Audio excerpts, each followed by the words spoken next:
Olá! Sejam muito bem-vindos. Eu sou a Christy, brasileira, morando na Dinamarca há 10 anos, mãe do Liam, casado com o Stephen, professora e educadora bilíngue que acredita que um mundo melhor começa em casa com os nossos filhos.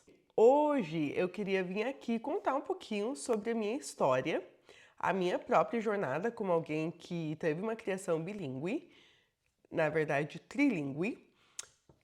E por que eu decidi vir contar a minha história? Na verdade, são por vários motivos.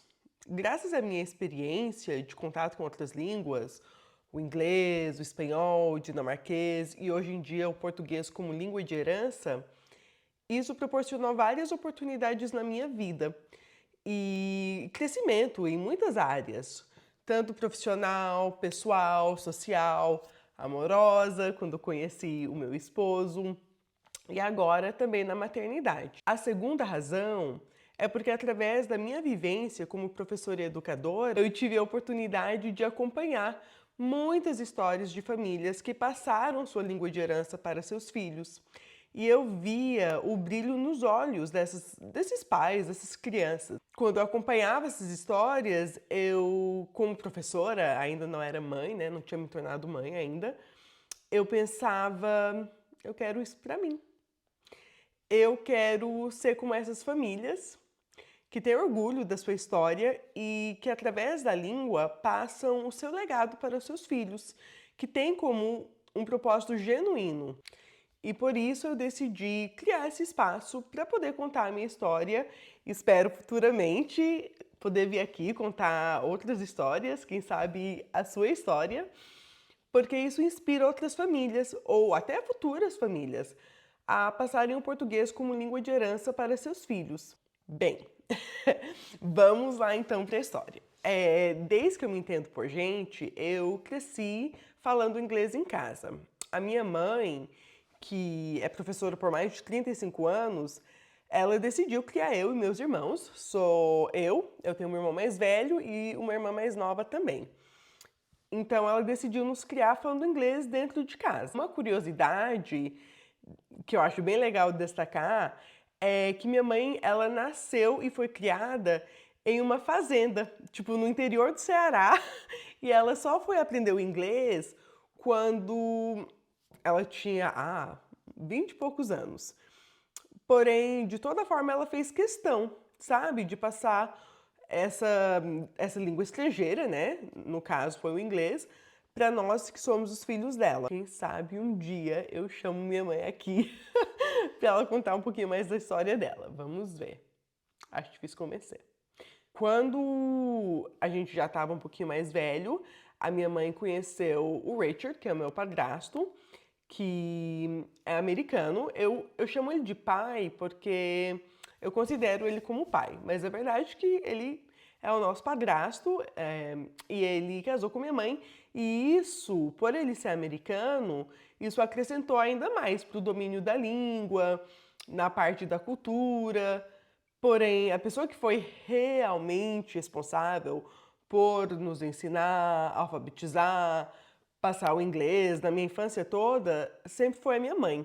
Foi ela quem se dedicou, ela que estudou, se aprofundou nos métodos diferentes de aquisição de línguas e ela que acompanhou todo esse processo comigo e meus irmãos durante a nossa infância. Voltando à minha história. Eu e meus irmãos, a gente foi homeschooled em inglês pela minha mãe. Então eu cresci falando tanto inglês como português. Porém, hoje em dia, quando eu revejo a minha infância, eu percebo que o inglês sempre foi o idioma que teve um foco maior e que ocupou mais espaço na minha vida familiar. Alguns meses antes de eu fazer 18 anos, eu me mudei para o Rio de Janeiro, sem minha família, sozinha mesmo, e eu posso dizer que foi aí que começou a minha carreira profissional. Eu sempre gostei muito de criança, eu cuidava de criança já, eu estava sempre rodeada de crianças, até porque, como a minha mãe era professora, eu passei minha vida inteira observando ela em um ambiente com crianças, ambiente de sala de aula. Então, eu tinha uma certa naturalidade com isso, né, pelo ambiente mesmo, mas eu também tinha um interesse pessoal, eu gostava mesmo. E antes de eu me mudar para o Rio de Janeiro, eu já tinha feito alguns cursinhos de pedagogia, lido alguns livros sobre educação infantil, mas foi no Rio de Janeiro mesmo que eu comecei a tutor, a palavra em inglês. É tipo cuidar de criança mesmo. Eu dava aulas particulares de inglês, eu alfabetizei crianças do zero e eu gostava disso, eu me sentia super realizada. Eu acabei passando 3 anos e meio morando no Rio de Janeiro. E eu digo que essa época da minha vida foi uma época de muito perrengue. Tipo, de muito perrengue, mas também de muitos aprendizados, de muitas descobertas. Foi um período onde eu realmente tive várias lições de vida e eu também fiz muitas amizades que eu levo até hoje. E eu também consegui crescer muito na minha área profissional. Foi nessa época que eu comecei a sacar que eu queria trabalhar na área de educação, que era por aí mesmo o caminho que era para eu seguir, né? Que eu gostava de trabalhar com crianças, então foi um momento de descoberta. Eu acabei voltando para Fortaleza, no Ceará, que era onde toda a minha família estava morando, e junto com minha família nós abrimos uma empresa familiar, a Matheus Inglês Particular, uma empresa de aula de inglês particular, tanto online, domicílio, quer dizer, naquela época era realmente só, só a domicílio, mas como hoje tudo em dia já, né, migrou para online, hoje também ela atua online. Essa empresa existe até hoje, tem vários alunos, vários professores, enfim. Mas lá no início, quando nós recém abrimos a empresa, era meu irmão, minha irmã, eu, meu pai e minha mãe e só. E a gente fazia tudo. Atendíamos alunos, realizávamos todos os serviços. E isso foi muito bom para mim, porque eu acabei atuando em várias áreas, sempre com idioma. Então, desde dar aula, eu dava aula particular tanto para criança como para adulto. Eu dava aula em company para os CEOs, gerência, diretoria, funcionários de várias empresas assim de renome multinacionais no Ceará. Eu trabalhei também como intérprete, fiz trabalho de tradução para palestras, eventos, business meetings, que mais? Eu também ajudava vários alunos que precisavam passar esses testes preparatórios, tipo TOEFL, Yale. Teve uma época que eu também realizei várias imersões de inglês, organizava eventos para os alunos da empresa. E eu também dava muito aula de português para os estrangeiros, os gringos que vinham de fora, né? A gente trabalhava com algumas faculdades de outros países e daí os estrangeiros vinham para o Brasil e passavam uma temporada para poder aprender o português. E eu fazia isso também. E a empresa foi crescendo e eu passei a treinar os professores, porque a gente teve que começar a contratar professores, porque a gente não dava conta. Então, uma das minhas funções também era treinar os professores para eles poderem entender qual era a metodologia que a gente usava, quais eram as ferramentas, o material, para que eles também pudessem ministrar as aulas de inglês para os clientes, para os alunos da empresa. Eu gostava muito, muito, muito, muito mesmo. As imersões, os eventos que a gente fazia, de dar aula particular na casa das pessoas, de viajar com os meus alunos estrangeiros. Porém, sem sombra de dúvida, o que eu mais amava era dar aula para os meus aluninhos. De longe, disparado. Eu amava chegar na casa dos meus alunos, eu mal conseguia estacionar o carro e a criança já estava lá fora, teacher!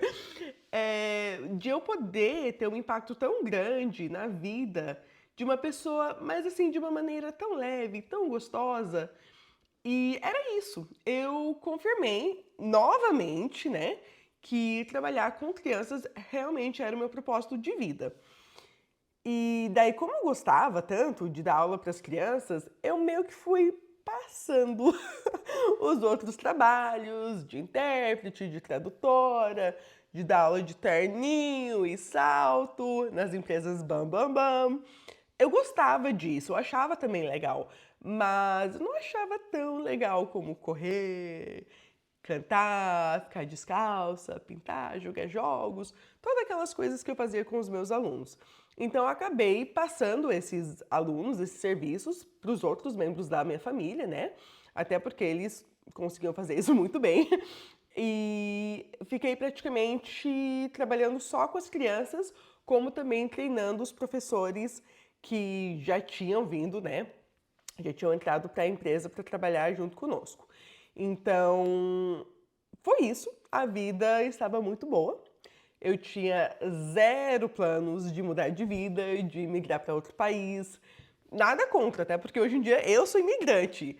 Mas naquela época, sei lá, eu estava muito de bem com a vida.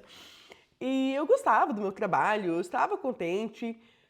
E daí eu conheci o Stephen. Spoiler alert, o Stephen é meu esposo hoje em dia. Bem, para não estender demais essa história, até porque esse vídeo aqui é sobre a minha jornada bilíngue, a minha trajetória no bilinguismo, na verdade no plurilinguismo, eu vou encurtar essa história, tá? Eu e o Stephen nos conhecemos, nos apaixonamos, eu fiz um mochilão de 2 meses pela Europa, onde o Stephen realmente constatou que eu era louca, mas eu não sei como, ele se apaixonou ainda mais e a gente passou 2 anos namorando à distância. Ele aqui na Dinamarca e eu no Brasil. Até que eu me mudei pra cá e nos casamos. Fim da história. Gente, é porque se eu for contar a nossa história de amor, essa história não acaba nunca. Mas quem sabe um dia eu venho e eu conto essa história também. Eita, já tô devendo várias histórias. Da minha mãe, história do amor. Anyway, acabei parando aqui na Dinamarca e não, esse não é o final da minha jornada plurilingue. Por quê? Quando eu vim pra cá, entrou outro idioma para a história. O bendito dinamarquês. Socorro Deus. Enquanto eu tentava enfiar esse idioma, que é o dinamarquês, na minha cabeça, sobreviver o inverno dinamarquês, entender como é que funcionava essa vida de casada com estrangeiro, eu consegui um emprego como professora. E não em dinamarquês, tá, gente? É inglês mesmo. Era um emprego no departamento bilíngue, dando aula para alunos internacionais, para crianças que viam do mundo inteiro, assim, todos os cantos do mundo mesmo. Se você chegou até aqui, você deve ter percebido que várias culturas, idiomas, o bilinguismo em si, sempre esteve presente na minha vida, desde a infância. Desde a minha criação bilíngue, depois, por um tempo na minha infância, quando moramos no Paraguai, onde eu aprendi o espanhol, também outra história para outro dia. Depois dando aula de inglês para as crianças no Rio de Janeiro, abrindo a empresa familiar com a minha família, casando com um dinamarquês. Eu acho não, eu realmente posso dizer que isso era somente o início para o que estava por vir. Que era estar rodeada de crianças e seus pais, claro, de literalmente o mundo inteiro. Com várias culturas, costumes, línguas. Eu tive uma sala de aula, eu acho que foi meu segundo ano, foi. Sem brincadeira, eu tive 28 alunos de um total de 19 nacionalidades. E daí a gente parou e foi contar quantas línguas a gente falava e era um total de 13. Tudo na mesma sala. Então, foi muito louco, foi muito maravilhoso. Eu tive muitos alunos que entravam na minha sala sem conseguir falar uma palavra sequer em inglês. Porque, assim, tinha umas crianças que viam, falavam somente dinamarquês, não falavam inglês, mas falavam dinamarquês, e até aí estava tudo certo. Porque eu conseguia me virar, né, com o meu dinamarquês, bem mais ou menos, mas eu conseguia. Mas, e aqueles alunos que viam da Suécia, da China, da Finlândia, do Irã, da Alemanha, da Polônia? Gente, e esses alunos, eles não só não falavam inglês, como eles também não falavam dinamarquês. Então, quando eu digo que foram 7 anos muito loucos, é porque realmente eles foram anos onde eu fui extremamente desafiada profissionalmente. Eu tive que aprender formas de achar soluções, de implementar ideias fora da caixa. Eu tive que voltar para casa, estudar, me aprofundar nessa questão da aquisição de idiomas. Eu estudei muita coisa, eu aprendi muita coisa, especialmente sobre neurociência, sobre como um cérebro bilíngue funciona, as diferentes ferramentas e métodos de aprendizagem, quais eram mais eficientes para cada situação diferente. E esse meu contexto de trabalho, ele tinha tudo a ver comigo. Tipo, tudo a ver comigo. Ele me instigava, me estimulava intelectualmente, profissionalmente, e ainda mais como era com crianças, aí sim eu super me encontrei. Mas não, a história ainda não acaba aí não, ainda não. Por quê? Quando eu achei que eu tinha certeza que eu tinha encontrado aquilo que fazia meu coração cantar, meu olho brilhar, eu engravidei. E aí eu descobri que eu tinha só scratch the surface, arranhado a superfície, porque ao me tornar mãe, aflorou em mim um desejo. Eu não diria nem que era um desejo, eu diria que era tipo algo visceral. Uma necessidade mesmo, assim, de passar a minha língua materna, a minha língua de herança para o meu filho, o Liam. E, bem, já fazem 3 anos e meio, hoje o Liam tem 3 anos e meio, ele nasceu aqui na Dinamarca, ele tem um pai dinamarquês e está sendo criado, está crescendo aqui na sociedade dinamarquesa, mas ele fala português fluentemente. Fazer a entrevista? É. Tá bom. Qual é o seu nome? Liam. E qual é o meu nome? Mamãe. Quantos anos o Liam tem? 2 anos. E quantos anos a mamãe tem? Muitos anos. O quê? Realmente, a mamãe tem muitos anos. Qual é a cor do carro do seu pai? Azul. E qual é a cor do carro da sua mamãe?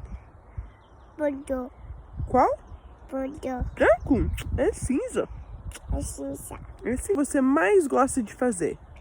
Pintar de carrinhos. Brincar de carrinhos? É. Que mais? Eu gosto de pintar. De brincar, né? É. Ah, você falou brincar ou pintar? Pintar. Pintar! Também gosto de pintar. Filho, qual musiquinhas você gosta de cantar? Bilibili bom bom. Essa é uma boa música. O biribiri bom bom. Que mais? Gente, ano. Como é essa música? Gente, ano. Gente, ano. Gente, ano. Outra música que você gosta? A roda do ônibus. É verdade. Como é essa música, filho? A roda do ônibus. Gira, gira, gira. Gira, gira, gira.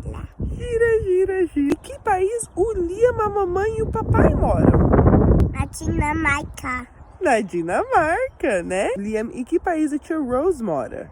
Na Irlanda. Em que país o vovô e a vovó e o tio Matheus e o priminho Vicente moram? No Brasil. No Brasil. E, Liam, você tem um cachorro? Não. Não? Sim. Sim? Como assim? No meus pequenos. Como? No meu filho. É verdade, nos seus brinquedos. Você tem um brinquedo cachorro. E elefantes. Você também tem elefantes brinquedos, né? Que comida você gosta de comer? Para fita com queijo. Batata frita com ketchup? Eita! Que tinha você gosta de comer? Tomate. Tomate. Uva. Uva. E morango. E ovos. E lobos. Nós começamos o processo de alfabetização, na verdade de pré-alfabetização, já faz alguns meses. Você vai desenhar o meu nome e eu vou desenhar o seu nome? Tá. Que letra é essa aqui? E que letra vem depois? I. E depois vem qual letra?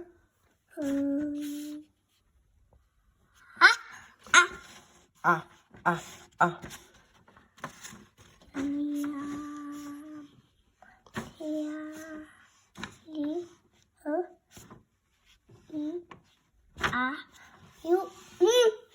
E o Vai lá.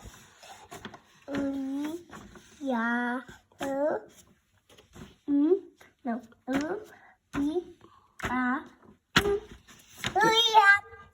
Isso. Liam. Eu vou. Não é só a língua portuguesa que está presente na vida do meu filho, como também é a cultura, porque língua e cultura andam de mãos juntas, não tem outro jeito. A nossa comida, literatura, música, datas comemorativas, tudo que engloba a nossa cultura, o que nos faz sermos brasileiros. E isso é algo que eu tenho feito questão de passar para o meu filho. Então, por mais que eu tenha uma paixão enorme pelo bilinguismo, por mais que eu tenha tido a minha própria experiência, né, bilíngue, como também depois aprendendo um outro idioma já adulta, o dinamarquês. Então, por mais que eu tenha tido toda essa experiência de ensino, dando aulas particulares em sala de aula, no Brasil, na Dinamarca, para alunos de diversas nacionalidades, em diversos contextos, esse canal aqui eu irei falar, sim, um pouquinho sobre tudo isso, mas principalmente a minha missão é poder passar para vocês informações de como poder passar e manter o português como língua de herança. Eu quero usar toda a minha experiência, toda a minha vivência como professora, educadora, mas como mãe também, uma mãe que mora no exterior, que está criando um filho brasileiro, eu quero dividir com vocês as ferramentas que eu tenho aprendido nos meus mais de 15 anos de experiência trabalhando com crianças, com aquisição de língua, a metodologia que eu tenho usado com inúmeros alunos do mundo inteiro e que eu também tenho adaptado aqui para dentro de casa com meu filho e que tem tido resultados incríveis. Então, se você sente que essa jornada de passar o português como língua de herança para os seus filhos tem sido desafiadora, solitária, não se desespere. O meu desejo é poder compartilhar com você as inúmeras possibilidades que existem, as sugestões, dicas, ferramentas que vão facilitar o seu caminho nessa jornada. Para finalizar, eu gostaria de deixar uma mensagem para você, mãe brasileira morando no exterior, que está vivenciando tudo que esse mundo maravilhoso que nós vivemos tem para nos oferecer. A minha mensagem para você é isso aí. Siga em frente, mas não se esqueça, orgulhe-se das suas origens, honre a sua herança e proteja as suas raízes. É isso. Tchau e até a próxima!